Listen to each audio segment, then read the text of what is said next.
নমস্কাৰ আজি দেশৰ লগতে ভাৰতৰ বিভিন্ন প্ৰান্তৰ পৰা কেইবাটাও গুৰুত্বপূৰ্ণ খবৰ যুগুত কৰা হৈছে তাৰে ভিতৰত প্ৰথমটো খবৰেই হৈছে এটা বহুতেই বেছি গুৰুত্বপূৰ্ণ খবৰ জানুৱাৰী মাহৰ পূৰ্বে মিয়াসকলে ত্যাগ কৰক অসম যেহেতু নতুন বছৰৰ পৰা পুনৰ চলিবলৈ গৈ আছে মিয়া বিৰোধী অভিযান আৰু এই মিয়া বিৰোধী অভিযানৰ সন্দৰ্ভত সিতু বৰুৱাই কেইবাটাও গুৰুত্বপূৰ্ণ মন্তব্য কৰিছে সিতু বৰুৱাই এই সন্দৰ্ভত মন্তব্য কৰি কয় যে নতুন বছৰৰ পৰা পুনৰ চলিবলৈ গৈ আছে মিয়া বিৰোধী অভিযান জানুৱাৰী মাহৰ পূৰ্বে মিয়াসকলে ত্যাগ কৰক উজনি অসম অবৈধ বাংলাদেশী মিয়াক উজনি অসম ত্যাগ কৰিবলৈ এনেদৰে এতিয়া সকিয়নি প্ৰদান কৰিছে সিতু বৰুৱাই ইয়াৰ উপৰিও কয় যে গাঁৱত অচিনাকি মানুহ দেখিলেই খেদি দিয়ক যেহেতু কেইটিমান মুহূৰ্তৰ পূৰ্বে শিৱসাগৰত জাতীয় সংগ্ৰামী সেনা অসমৰ সভাপতি তথা সিতু বৰুৱাই আয়োজন কৰিছিল সংবাদমেল আৰু সেই সংবাদমেলতেই সিতু বৰুৱাই কয় যে মিষ্টি ফেৰিয়ালৰ ৰূপত উজনি অসমলৈ আহিছে এতিয়া মিয়া অবৈধ বাংলাদেশীসকল কেৱল ইমানেই নহয় প্ৰতিজন অসমীয়া লোকে ঘৰত এখনকৈ হেংদাং ৰাখিবলৈকৈ এতিয়া আহ্বান জনাইছে সিতু বৰুৱাই মুঠতে অসমখনক বাংলাদেশ আৰু পাকিস্তান হ'বলৈ কেতিয়াও দিয়া নহ'ব যিহেতু বাংলাদেশী মিয়াসকল অসমীয়া জাতিৰ বাবে এতিয়া স্লো পয়জন উজনি অসমত মিয়া বাংলাদেশীৰ দপদপনি সহ্য কৰা কেতিয়াও নহ'ব শিৱসাগৰত জাতীয় সংগ্ৰামী সেনা অসমৰ সভাপতি তথা সিতু বৰুৱাই কেইটিমান মুহূৰ্তৰ পূৰ্বে সংবাদমেলৰ জৰিয়তে কৰিছে এনেদৰে গুৰুত্বপূৰ্ণ মন্তব্য পৰৱৰ্তী খবৰটো হৈছে আন এটা বহুতেই বেছি গুৰুত্বপূৰ্ণ খবৰ কিয়নো মহানগৰীত পুৱতি নিশা সংঘটিত হৈছে এক ভয়ংকৰ ঘটনা আৰু মুহূৰ্ততে জ্বলি ছাই হৈ গৈছে এজন মানুহ আৰু এই ঘটনাটো ক'ত কেতিয়া কেনেকৈ সংঘটিত হৈছে সবিশেষ তথ্য জনাম ফুল স্ক্ৰীনৰ জৰিয়তে পুনৰ জনাইছোঁ মহানগৰীত নিশা জ্বলি ছাই হৈ গ'ল এজন মানুহ জীৱনতে অগ্নিদগ্ধ হৈ তৎমুহূৰ্ততে শেষ হৈ গ'ল এজন লোকৰ জীৱন ৰেলৰ ওপৰতে ছাই হৈ পৰি থাকিল সেই লোকজনৰ মৃতদেহ নিশা চানমাৰী ৰাজগড় সংযোগী ৰেল লাইনত সংঘটিত হৈছে এই শোকাবহ ঘটনাটো এটা জৰুৰী খবৰ জনাই আছোঁ এই মুহূৰ্তত তেল পৰিবাহী ৰেলৰ ওপৰেৰে পাৰ হ'বলৈ ধৰোঁতেই এই অঘটনটো সংঘটিত হৈছে বুলি জানিব পৰা গৈছে তথ্য অনুসৰি উচ্চ ক্ষমতাসম্পন্ন ৰেল লাইনৰ কাৰেণ্টত লাগি শেষ হৈ গ'ল এই লোকজনৰ জীৱন আৰু সেই ঘটনাটোৰ পিছতে তেলৰ টেংকাৰত জুইৰ সূত্ৰপাত ঘটে প্ৰথমতে অগ্নিকাণ্ডৰ পৰা ৰক্ষা পৰে সেই তেল ভৰ্তি টেংকাৰখন বিদ্যুৎপৃষ্ট হৈ মৃত্যু হোৱা সেই লোকজনৰ উদ্ধাৰ হোৱা নাই বৰ্তমান সময় পৰ্যন্ত পৰিচয় পৰৱৰ্তী খবৰটো হৈছে নিবনুৱা যুৱক যুৱতীসকলৰ বাবে এই মুহূৰ্তত লৈ আহিছোঁ এটা ব্ৰেকিং নিউজ কিয়নো ৰেলৱে বিভাগত ওলাইছে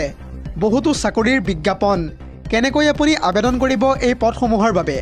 যিহেতু RRBয়ে জাৰি কৰিছে অফিচিয়েল নিৰ্দেশনা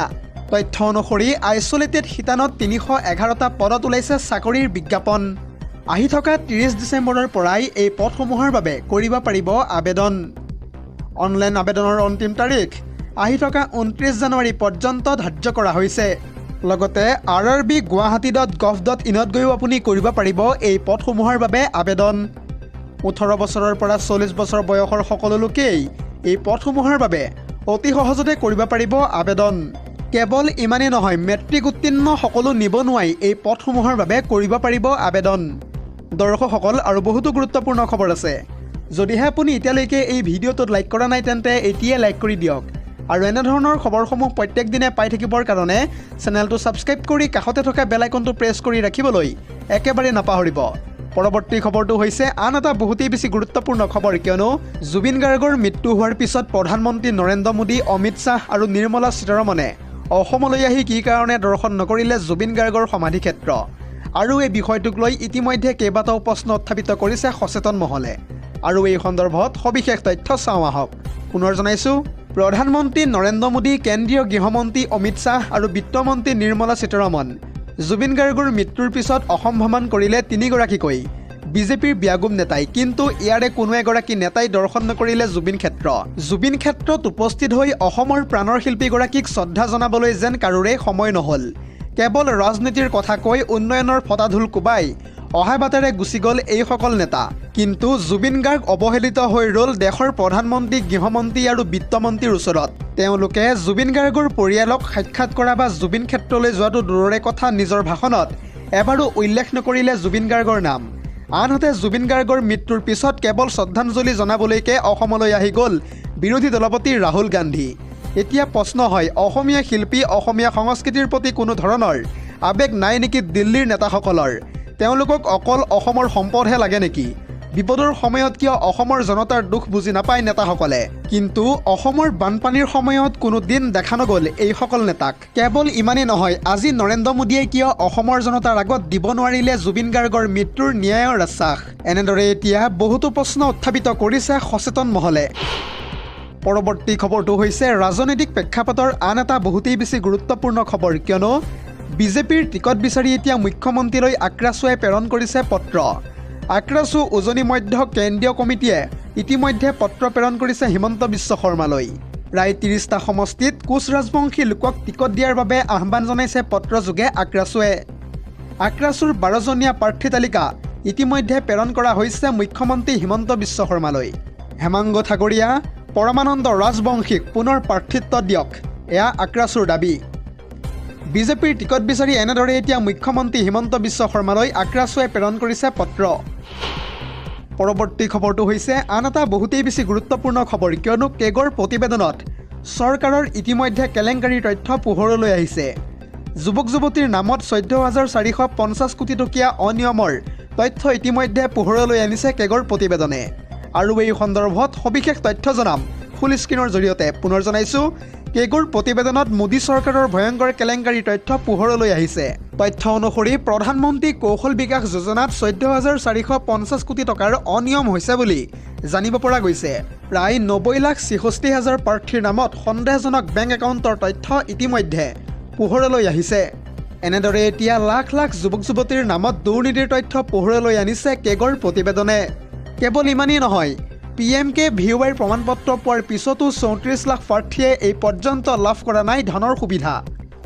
মাত্ৰ 18% প্ৰাৰ্থীয়েহে প্ৰশিক্ষণৰ পিছত পাইছে প্ৰাপ্য ধন যিহেতু ইতিমধ্যে প্ৰশিক্ষণ কেন্দ্ৰ বন্ধ কাগজে পত্ৰইহে চলি আছে PMKVYৰ আঁচনিৰ কাম-কাজ এনেদৰে এতিয়া PMKVYক লৈ কেইবাখনো ৰাজ্যৰ অনিয়মৰ তথ্য কেগৰ প্ৰতিবেদনে আনিছে এতিয়া পোহৰলৈ মুঠতে তথ্য অনুসৰি উত্তৰ প্ৰদেশ বিহাৰ ৰাজস্থান মহাৰাষ্ট্ৰকে ধৰি বহুতো ৰাজ্যতে PMKVYৰ কেলেংকাৰী হৈছে বুলি জানিব পৰা গৈছে পৰৱৰ্তী খবৰটো হৈছে আন এটা বহুতেই বেছি গুৰুত্বপূৰ্ণ খবৰ কিয়নো পশ্চিম কাৰ্বি আংলঙত ইতিমধ্যে কঠোৰ হৈ পৰিছে প্ৰশাসন অনিৰ্দিষ্টকাল পৰ্যন্ত 163 ধাৰা জাৰি কৰা হৈছে এতিয়া পশ্চিম কাৰ্বি আংলঙত আৰু এই সন্দৰ্ভত বিতংভাৱে জনাই যাম সবিশেষ পুনৰ জনাইছোঁ পশ্চিম কাৰ্বি আংলঙত এতিয়া কঠোৰ হৈ পৰিছে প্ৰশাসন ইতিমধ্যে পশ্চিম কাৰ্বি আংলঙত জাৰি কৰা হৈছে 163 ধাৰা ৰাজহুৱা স্থানত 5জনতকৈ অধিক লোক সমবেত হ'ব নোৱাৰিব এতিয়াৰে পৰা আৰু এই সময়ছোৱাত কোনো ধৰণৰ ৰেলী সমদল প্ৰদৰ্শনীৰ লগতে সভা সমিতি আদিও অনুষ্ঠিত কৰিব নোৱাৰিব কেৱল ইমানেই নহয় সামাজিক মাধ্যমতো কোনো ধৰণৰ ঘৃণামূলক মন্তব্যও কৰিব নোৱাৰিব ইতিমধ্যে যোৱা 22 ডিচেম্বৰৰ পৰাই অনিৰ্দিষ্টকাল পৰ্যন্ত বাহাল থাকিবলৈ গৈ আছে এই কঠোৰ নিৰ্দেশনা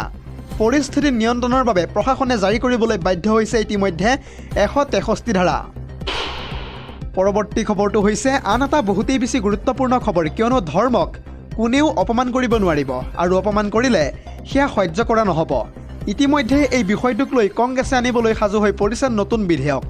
আৰু এই সন্দৰ্ভত সবিশেষ তথ্য জনাম ফুল স্ক্ৰীনৰ জৰিয়তে পুনৰ জনাইছোঁ ধৰ্ম সম্প্ৰদায়ক লৈ অপমানসূচক মন্তব্য কৰিলে লোৱা হ'ব এতিয়াৰে পৰা কঠোৰ একশ্যন সাৰি যাব নোৱাৰিব কোনো ৰাজনৈতিক নেতা মন্ত্ৰীও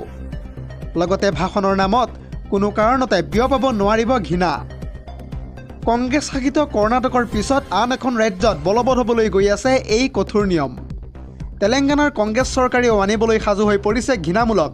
ভাষণ প্ৰতিৰোধী আইন ইতিমধ্যে এই বিষয়টোক লৈ কঠোৰ হৈ পৰিছে তেলেংগানাৰ মুখ্যমন্ত্ৰী ৰেভান্ত ৰেড্ডি ধৰ্মক অপমান কৰাসকলক বিহা হ'ব তাৰ পিছতেই কঠোৰ শাস্তি ইতিমধ্যে বিজেপিৰ আপত্তি নাকচ কৰি কৰ্ণাটকে আনিছে এই বিশেষ আইনখন যিহেতু ইতিমধ্যে বিৰোধীৰ প্ৰতিবাদক বুঢ়া আঙুলি দেখুৱাবলৈ সক্ষম হৈছে কংগ্ৰেছে ধৰ্ম সম্প্ৰদায়ক লৈ অপমানসূচক মন্তব্য কৰিলেই এতিয়াৰে পৰা লোৱা হ'ব কঠোৰ action news desk report ZD news